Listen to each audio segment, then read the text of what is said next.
Social media activist Soundar Reddy అక్రమ అరెస్టుపై CBI దర్యాప్తుకి AP high court ఆదేశించింది. ఇది ఒక రకంగా ఆంధ్రప్రదేశ్లో ఉన్న కూటమి ప్రభుత్వానికి, చంద్రబాబు నాయుడు గారికి ఒక చెంపపెట్టు. ఎందుకంటే ఈ రాష్ట్రంలో ఉన్న పోలీస్ యంత్రాంగాన్ని, పోలీస్ వ్యవస్థను నమ్మలేని పరిస్థితి హైకోర్టు. సిబిఐతోని దర్యాప్తు చేయించాల్సిన పరిస్థితి వచ్చింది. అంటే ఏ స్థాయిలో కక్ష సాధింపులు, ఏ స్థాయిలో అక్రమ కేసులు పెడతారనేది స్పష్టంగా అర్థమవుతుంది.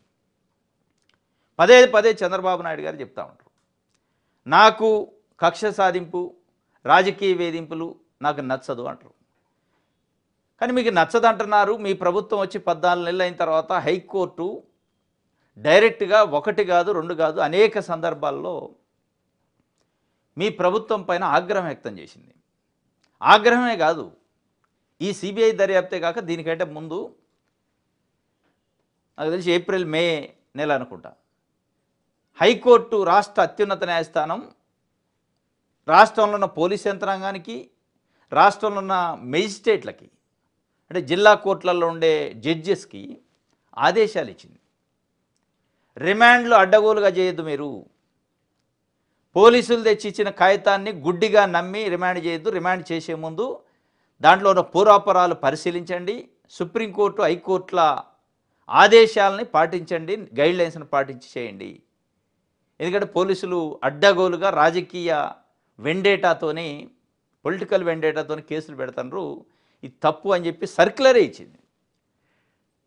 చంద్రబాబు నాయుడు గారు ఇంకొక వైపు నాకు అట్లాంటిది ఏం లేదు, కక్ష సాధింపులు ఉంటావు అంటాడు. మరి ఏదీ లేనప్పుడు హైకోర్టు డైరెక్ట్గా సిబిఐ దర్యాప్తు చేయించాల్సిన పరిస్థితి ఎందుకు వచ్చింది? పత్తిపాడు పోలీస్ స్టేషన్లో జరిగిన ఘటనకు సంబంధించి ఎందుకు సిబిఐ దర్యాప్తు దాకపోయింది? మరి ఇది ఏ రకమైన విధానం ప్రభుత్వాన్ని అంటే ఇది ఎందుకు వస్తుంది అంటే పదే పదే నారా లోకేష్ గారు చెప్తా ఉన్నారు, రెడ్ బుక్ దాని పైన అది చేసిపోద్ది, నేను దాన్ని మర్చిపోను, దాని మీద నా కన్ను ఎప్పుడు ఒకటి అని చెప్పి ఆ రెడ్ బుక్ వల్ల ఈ ఇబ్బందులు వస్తున్నాయి. ఒకవైపు ఏం కొడుకేం రెడ్ బుక్ అమలు జరుగుతూనే ఉంటుంది, దాన్ని పగడబందిగా అమలు చేస్తా అని ఒకవైపు చెప్తారు. ఇంకొక వైపు తండ్రి చంద్రబాబు నాయుడు గారు ఏం చెప్తారు, నాకు కక్ష సాధింపులు అంటే నచ్చదు అంటాడు. చూడండి, ఇది సువేందర్ రెడ్డి అంశం పైన హైకోర్టు డైరెక్ట్గా సిబిఐ దర్యాప్తు చేసింది. సోషల్ మీడియా యాక్టివిస్ట్ నిబంధనలకు విరుద్ధంగా అక్రమంగా అరెస్ట్ చేసేదే కాక అదుపులోకే తీసుకోలేదని పోలీసులు మాకు చెప్పారు. అసలు ఆయన ఎక్కడ ఉన్నారో కూడా తెలియదన్నారు. ఆయన భార్య ఫిర్యాదు చేస్తే కేసు నమోదు చేయలేదు. మళ్ళీ అరెస్ట్ చేశామని మేజిస్ట్రేట్ ఎదుట హాజరుపరచాలంటున్నారు. ఈ కేసులో అరెస్ట్ చేసిన సమయము పోలీసులు చెబుతున్న విషయాలు పూర్తిగా పరస్పర విరుద్ధంగా ఉన్నాయి. వాస్తవాలకు ఎక్కడా పొంతన కుదరడం లేదు. పోలీసుల తీరు తీవ్ర ఆక్షేపణీయం. అందువల్ల వ్యక్తి స్వేచ్ఛకు విఘాతం కలగకూడదని కేసు లోతుల్లోకి వెళుతున్నాం. అధికరణ 226 అంటే ఆర్టికల్ 226 కింద ఉన్న అసాధారణ అధికారాన్ని ఉపయోగిస్తున్నాం. అంటే అసాధారణ అధికారాలను కూడా ఉపయోగించాల్సిన పరిస్థితి వచ్చింది. హైకోర్టులు, సుప్రీంకోర్టులు జనరల్గా ఉపయోగిస్తారు. అంటే అసాధారణ అధికారాలు చాలా వ్యాస్ట్ ఇష్యూ ఉన్నప్పుడు, ఎక్కువ మంది పబ్లిక్కి, దేశానికి, రాష్ట్రాలకి నష్టం జరుగుతున్నప్పుడు, వ్యక్తుల స్వేచ్ఛకి నష్టం జరుగుతున్నప్పుడు ఉపయోగిస్తారు. అది వచ్చింది ఆంధ్రప్రదేశ్లో పరిస్థితి. ఆ అసాధారణ అధికారాలను ఉపయోగించే సర్క్యులర్ ఇచ్చారు పోలీసులకి, మేజిస్ట్రేట్లకి. అయినా మళ్ళీ అదే తంతు కాబట్టి సిబిఐ ఎంక్వైరీ చేశారు. ఇప్పటికైనా ప్రభుత్వంలో ఉన్న పోలీసు యంత్రాంగం, మరి ముఖ్యంగా పోలీస్ ఆఫీసర్లు, పెద్ద లెవెల్లో ఉన్న ఆఫీసర్లు కనువింపగలగాలి. ఇప్పటికైనా వాళ్లే కాక ముఖ్యమంత్రి గారికి, నారా లోకేష్ గారికి కూడా కనువింపగలగాలి. ఇది కాదు, ప్రజలు మనకు అధికారం ఇచ్చింది దీనికోసం కాదు, ప్రజలు మనకు అధికారం ఇచ్చింది ప్రజలకు పనిచేయటానికి తప్ప మన మీద మనమే, మన పోలీసుల మీద, మన ప్రభుత్వం మీద హైకోర్టులు దర్యాప్తులు చేయించే పరిస్థితి ఉండొద్దు. సిబిఐల చేత మన పోలీసు యంత్రాంగాన్ని నమ్మలేని పరిస్థితులలో ఈరోజు పోలీసు యంత్రాంగాన్ని, పోలీసు వ్యవస్థని హైకోర్టు సస్పెక్ట్ చేస్తుంది, అనుమానిస్తుంది. వాళ్ళు చెప్పే మాట నమ్మే పరిస్థితి లేదు. ఇది తెచ్చుకోవద్దు. ఇది చాలా దురదృష్టం. పోలీసుల విశ్వసనీయతపై మాకు ప్రాథమిక అనుమానాలున్నాయి. వాస్తవాలకు పోలీసులు చెబుతున్న దానికి పొంతన లేదు, కోరడం లేదు. ఏకపక్షంగా పౌరుల వ్యక్తిగత స్వేచ్ఛను హరించడానికి వీల్లేదు. అందుకే మాకున్న అసాధారణ అధికారాన్ని సైతం ఉపయోగిస్తున్నాం. ప్రాథమిక విచారణ జరిపి నివేదిక ఇవ్వాలని సిబిఐకి హైకోర్టు ఆదేశం. అప్పటి వరకు సౌందర్ రెడ్డిని మేజిస్ట్రేట్ ముందు హాజరుపరిచే ప్రక్రియ నిలిపేత, సిబిఐ దర్యాప్తునికి ఇచ్చేంత సౌందర్ రెడ్డి అరెస్ట్ అక్రమం అనేందుకు ప్రాథమిక ఆధారాలున్నాయి. గంజాయి కేసులో సౌందర్ రెడ్డిని ఇరికించారు. తమ చట్టవిరుద్ధ చర్యలను కప్పిపుచ్చుకునేందుకే ఇలా చేశారు. అందుకే మేము ఈ కేసులో జోక్యం చేసుకుంటున్నాం. రిమాండ్ రిపోర్ట్లో రాత్రి 8:30 అరెస్ట్ చేశామన్నారు. అదే రిపోర్ట్లో ఇంకొక దగ్గర రాశారట 7:30 మధ్యవర్తుల నివేదిక స్టేట్మెంట్ తీసుకున్నామని చెప్పారట. 8:30కి అరెస్ట్ చేసిన రిమాండ్లో ఫస్ట్ పేరాలో చెప్పారట. తర్వాత ఇంకొక పేరాలో 7:30కే మొత్తం రిపోర్ట్ రాసుకున్నారు. అసలు అరెస్టే చేయింది ఆ వ్యక్తి ఎవరో తెలియదు, మీరు అరెస్టే చేయలే. 7:30కి రిపోర్ట్ ఎట్లా రాస్తారు, స్టేట్మెంట్లు ఎట్లా రాస్తారు అనేది అనుమానం వచ్చింది. అక్కడ దొరికిపోయారు. దీనివల్ల ఇక మీతో మిమ్మల్ని నమ్మే పరిస్థితి లేదు రా నాయన, మీరే పెద్ద దొంగ లెక్క ఉన్నారు అని చెప్పకనే చెప్పినట్టు అయింది హైకోర్టు. కాబట్టి మిమ్మల్ని నమ్మే పరిస్థితి లేదు, మీ పైన ఇన్వెస్టిగేషన్ చేస్తాను, విచారణ చేయమని సిబిఐతో దర్యాప్తు చేపిస్తాం అనే పరిస్థితికి వచ్చింది. ఇప్పుడు పోలీసులు, చట్టాన్ని కాపాడాల్సిన పోలీసులు, ప్రజల హక్కులను కాపాడాల్సిన పోలీసులే ఇట్లాంటి దొంగ పనులు చేస్తే, ఇట్లాంటి క్రిమినల్ యాక్టివిటీస్ చేసి గంజాయి కేసుల్లో అక్రమంగా ఇరికిచ్చి ప్రజల్ని ఇబ్బంది పెడితే మరి ఎవరు రక్షణ కల్పించాలి? మరి దీన్ని ఏమంటారు? దీన్ని కక్ష సాధింపనా?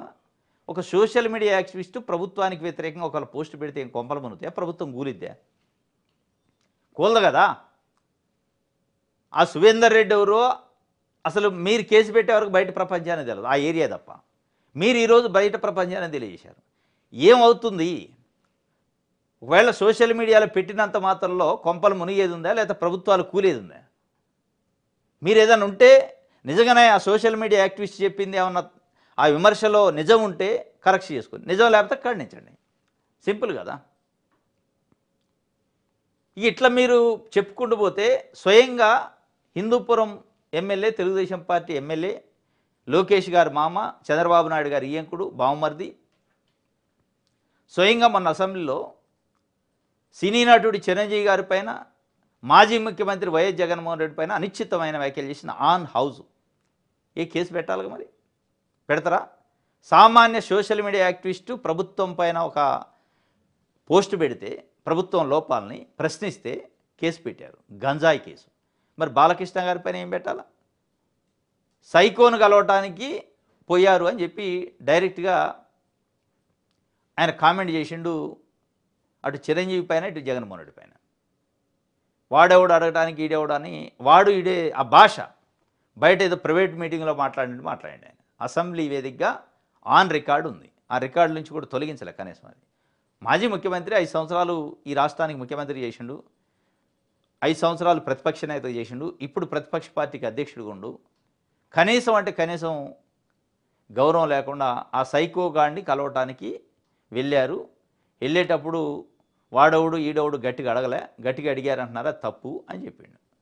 అంటే ఏ స్థాయిలో అంటే వివక్ష ఎట్లా ఉంది అంటే, ఆయన కామెంట్ చేసింది తప్పు కాదు, అది దాని గురించి ఏ తెలుగుదేశం పార్టీ మీడియా రాయదు.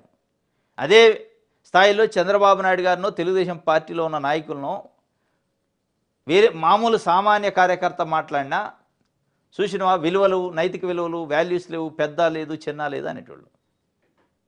ఇది అనమాట. ఇది మొత్తానికి 13వ తారీఖు అక్టోబర్ 13కు వాయిదా వేసింది. అప్పటి వరకు మేజిస్ట్రేట్ ముందు కూడా సువేందర్ రెడ్డిని ప్రొడ్యూస్ చేయొద్దన్నది సౌందర్ రెడ్డిని. సిబిఐ దర్యాప్తు ప్రభుత్వం పైన వేసే కాడికి వచ్చింది, కోర్టులు డైరెక్ట్గా ఇన్వాల్వ్ అయ్యి. ఇంకొక ఆయన సాయి భార్గవ్ని ఎలా అరెస్ట్ చేస్తారు? సోషల్ మీడియాలో పోస్ట్ పెట్టారన్న కేసులో పోలీసులపై గుంటూరు సిబిసిఐడి కోర్టు ఆగ్రహం విడుదల చేయాలని ఉత్తర్వులు. ఏది చేసినా ఇదే కథ. ఇక డ్రెస్ ఉందని చెప్పి, లాఠీ ఉందని చెప్పి, చట్టం మీ చేతిలో ఉందని చెప్పి ఎవరిని పడితే వాడిని తీసుకుపోయి లోపటేస్తే ఇక కోర్టులు ఎట్లే తిడతాయి. మరి కోర్టులతో మొట్టికాయలు ఎంచుకోవాల్సిన పరిస్థితి పోలీసులకు వచ్చింది. వాళ్ళు ఇప్పుడు ఇబ్బంది పడతారు మధ్యలో. ఇటు రెడ్ బుక్ అని ఏనా కోర్టులు ఏమో లేదు నువ్వు ఐపీసీని, ఇండియన్ కాన్స్టిట్యూషన్ ఫాలో కావాలి తప్ప నువ్వు రెడ్ బుక్ ఎట ఫాలో అవుతావు, కుదరదని చెప్పినట్టే వాళ్ళు చెప్తున్నారు. గుంటూరులో సిబిసిఐడి కోర్టు ఆగ్రహం వ్యక్తం చేసింది. ఎట్లా అరెస్ట్ చేస్తున్నావు సోషల్ మీడియా యాక్టివిస్ట్ని? దళిత యువకులపై దళిత యువకులపైన సర్కిల్ ఇన్స్పెక్టర్ దాష్టికం అట. అరికాళ్లపై లాఠీలతో కొట్టి గులకరాళ్లపై నడిపించిన వైనం. తెల్ల కాగితాలపై సంతకం పెట్టుకుని ఎక్కడైనా చెప్తే మళ్ళీ ఇదే గతి పడుతుందనే హెచ్చరిక. అంబేద్కర్ విగ్రహం ఏర్పాటులో కీలకంగా ఉన్నారని అక్కసు. టీడీపీ ఫ్లెక్సీలు తొలగించారని తప్పుడు ఫిర్యాదుతో రెచ్చిపోయిన సిఐ, బాపట్లలో సిఐ. అంటే కేవలం తెలుగుదేశం పార్టీ కోసం పనిచేస్తున్నట్టుంది. ప్రభుత్వంలో ఉన్న అధికారులు మనం ప్రజలు కట్టిన పన్నులతో జీతాలు తీసుకుంటున్నాం అన్నట్టు ఫీల్ అవ్వట్లేదు అనిపిస్తుంది కొంతమంది. మిగతా వాళ్ళు మంచిగానే ఉన్నారు, కొంతమంది. ఆ కొంతమంది వలన ఇగో ఈ సమస్యలు. అట్లాంటి కొంతమంది వ్యక్తులు, అట్లాంటి కొంతమంది నాయకుల వల్ల సిబిఐలతో సర్క్యులర్లు సిబిఐ దర్యాప్తులు చేయించుకోవాల్సిన పరిస్థితి, హైకోర్టుతో మొట్టికాయలు పడాల్సిన పరిస్థితి, సిబిసిఐడి కోర్టులతోనే మొట్టికాయలు వేయించుకోవాల్సిన పరిస్థితి వస్తుంది. అయినా ఆగల మళ్ళీ బాపట్లలో సిఐ దళిత యువకులను తెచ్చిపోయి అరికాళ్ళు కొట్టి ఆ బొబ్బలు వచ్చిన తర్వాత బొబ్బలతోనే గులకరాలపైన నడిపించారట. చంద్రబాబు నాయుడు మాకు తెలియదు, కక్ష సాధింపంటే నాకు తెలియదు, నాదంతా స్ట్రైట్ ఫార్వర్డ్ ఉంటుంది, నా అంత విలువలతో కూడిన రాజకీయ నాయకులు లేరు అంటారు. మరి ఎందుకు జరుగుతుంది ఇది? బాపట్లలో అంబేద్కర్ విగ్రహం ఏర్పాటు చేస్తారట దళిత యువకులు కొంతమంది. నువ్వు ఎట్లా యాక్టివ్గా ఉంటావు అని చెప్పి లోపటేసాను. ఎందుకు యాక్టివ్గా ఉండవు? వాళ్ళు ఏదో తెలుగుదేశం పార్టీ ఫ్లెక్సీలు తీసేశారట, అక్కడ ఏదో అడ్డం వస్తుందని. అది పెద్ద క్రైమ్.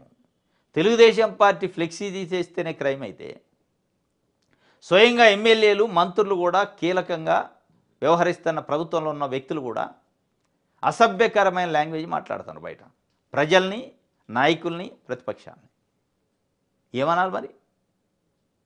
వాళ్ళని ఏ కేసులు పెట్టాలా? ఏ గులకరాలపై నడిపియాలా? అంటే చట్టం మీ చేతిలో ఉంది, అధికారం ఇచ్చారు కాబట్టి ప్రజలు ఏదంటే అది చేస్తామంటే ఇక ఈ విషయంలో కూడా నాకు తెలిసి హైకోర్టు మట్టుకేలేస్తాయి.